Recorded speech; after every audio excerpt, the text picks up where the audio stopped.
ನಮಸ್ಕಾರ. ಇಂದು ಮಧ್ಯಾಹ್ನ ನ್ಯೂಸ್ ಬುಲೆಟಿನ್ಗೆ ಸ್ವಾಗತ. ನಾನು ಗೌತಮ್ ಶೆಟ್ಟಿ. ಈಗ ಕೋವಿಡ್ ಪ್ರಕರಣಗಳು ಕಂಡು ಬಂದಿರ ಬಳಿಕ ಮಂಗಳೂರಿನ ವೆನ್ಲಾಕ್ ಆಸ್ಪತ್ರೆಯನ್ನು ಈಗ ಸಂಪೂರ್ಣವಾಗಿ ಕೋವಿಡ್ ಆಸ್ಪತ್ರೆಯನ್ನಾಗಿ ಬದಲಾವಣೆ ಮಾಡಲಾಗಿದೆ. ಅಲ್ಲಿ ಎಕ್ಸ್ಕ್ಲೂಸಿವ್ ಆಗಿ ಅಲ್ಲಿ ಕೋವಿಡ್ ರೋಗಿಗಳಿಗೆ ಅಲ್ಲಿ ಚಿಕಿತ್ಸೆಯನ್ನು ಕೊಡುವಂತಹ ಕೆಲಸಗಳಾಗ್ತಾ ಇದೆ.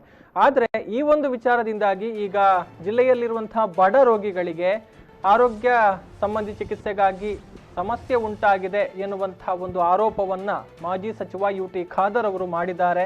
ವೆನ್ಲಾಕ್ ಆಸ್ಪತ್ರೆಯನ್ನ ಖಾಲಿ ಮಾಡಿದ್ದಾರೆ. ಅಂದ್ರೆ ಉಳಿದ ವಿಭಾಗಕ್ಕೆ ಸಂಬಂಧಪಟ್ಟ ಹಾಗೆ ಇಲ್ಲಿ ಯಾವುದೇ ಸೇವೆಗಳು ಸಿಗ್ತಾ ಇಲ್ಲ. ವೆನ್ಲಾಕ್ ಆಸ್ಪತ್ರೆಯನ್ನ ಖಾಲಿ ಮಾಡುವಾಗ ಯಾವುದನ್ನು ಹೇಳಿಲ್ಲ. ಬಡವರ್ಗದ ಜನ ಈಗ ಸಂಕಷ್ಟವನ್ನ ಪಡ್ತಾ ಇದ್ದಾರೆ. ಖಾಸಗಿ ಆಸ್ಪತ್ರೆಗಳಲ್ಲಿ ಹೋದ್ರೆ ಅಲ್ಲಿ ಚಿಕಿತ್ಸೆಗಾಗಿ ಬಡವರಿಗೆ ಹಣ ಕಟ್ಟೋದಿಕ್ಕಾಗೋದಿಲ್ಲ.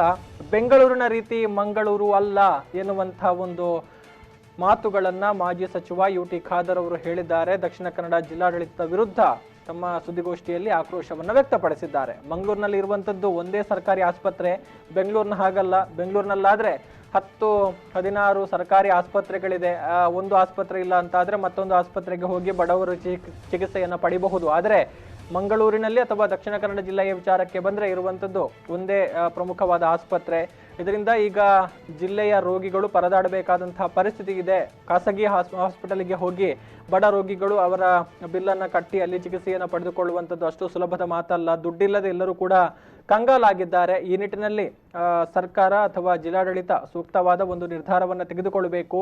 ಕೂಡಲೇ ವೆನ್ಲಾಕ್ ಆಸ್ಪತ್ರೆಯಲ್ಲಿ ಹೊರರೋಗಿ ವಿಭಾಗವನ್ನು ಮತ್ತೆ ಆರಂಭ ಮಾಡಬೇಕು ಎನ್ನುವಂತಹ ಆಗ್ರಹವನ್ನ ಮಾಡಿದ್ದಾರೆ. ಸುದ್ದಿಗೋಷ್ಠಿಯನ್ನ ನಡೆಸಿ ಮಾತನಾಡಿದಂತಹ ಯುಟಿ ಖಾದರ್ ಅವರು ಜಿಲ್ಲಾಡಳಿತದ ಈ ಒಂದು ನಿರ್ಧಾರದ ವಿರುದ್ಧ ಆಕ್ರೋಶವನ್ನು ವ್ಯಕ್ತಪಡಿಸಿದ್ರು. ಹಾಗಿದ್ರೆ ಸುದ್ದಿಗೋಷ್ಠಿಯಲ್ಲಿ ಏನೆಲ್ಲ ವಿಚಾರಗಳನ್ನ ಹೇಳಿದ್ರು ನೋಡ್ಕೊಂಡು ಬರೋಣ. ಸರ್ಕಾರಿ ಜಿಲ್ಲಾ ಆಸ್ಪತ್ರೆ ಇಲ್ಲದಂತ ಪರಿಸ್ಥಿತಿಯನ್ನು ಇವತ್ತು ನಿರ್ಮಾಣ ಮಾಡಿದ್ದಾರೆ. ಇಡೀ ಅಷ್ಟು ದೊಡ್ಡ ಜಿಲ್ಲಾ ವೆನ್ಲಾಕ್ ಆಸ್ಪತ್ರೆಯನ್ನು ಇವತ್ತು ನಾವು ಖಾಲಿ ಮಾಡಿ ಅದು ಯಾರು ದೊಡ್ಡ ಅಲ್ಲಿ ಪ್ರಯೋಜನ ಇಲ್ಲದಂತ ಕೂಡ ಪರಿಸ್ಥಿತಿ ಮಾಡಿದ್ದಾರೆ.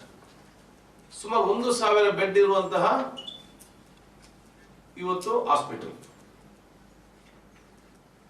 ಅದನ್ನು ತರುವಾಗ ಕೂಡ ಯಾರ ಹತ್ರ ನಮ್ಮ ಚರ್ಚೆ ಆಗಲಿಲ್ಲ. ಬೆಳಿಗ್ಗೆ 8 ಗಂಟೆಗೆ ಪ್ರೆಸ್ ಮಾಡ್ತಾರೆ 5ರಲ್ಲಿ. ಇದರಲ್ಲಿ ಏನ್ ಡಿಸ್ಕಷನ್ ಆಗಿದ್ದು ನಮ್ಗೆ ಯಾರಿಗೂ ಕೂಡ ಗೊತ್ತಿರಲಿಲ್ಲ. ಆದ್ರೆ ಅವತ್ತೇ ನಾನು ಮೀಟಿಂಗ್ ಅಲ್ಲಿ ಹೇಳಿದ್ದೇನೆ, ಇದು ಹೇಳಿದ ರೀತಿಯ ಪರಿಸ್ಥಿತಿ ಆಗುದಿಲ್ಲ, ಬಡವರಿಗೆಲ್ಲ ಕೂಡ ಕಷ್ಟ ಆಗ್ತದೆ.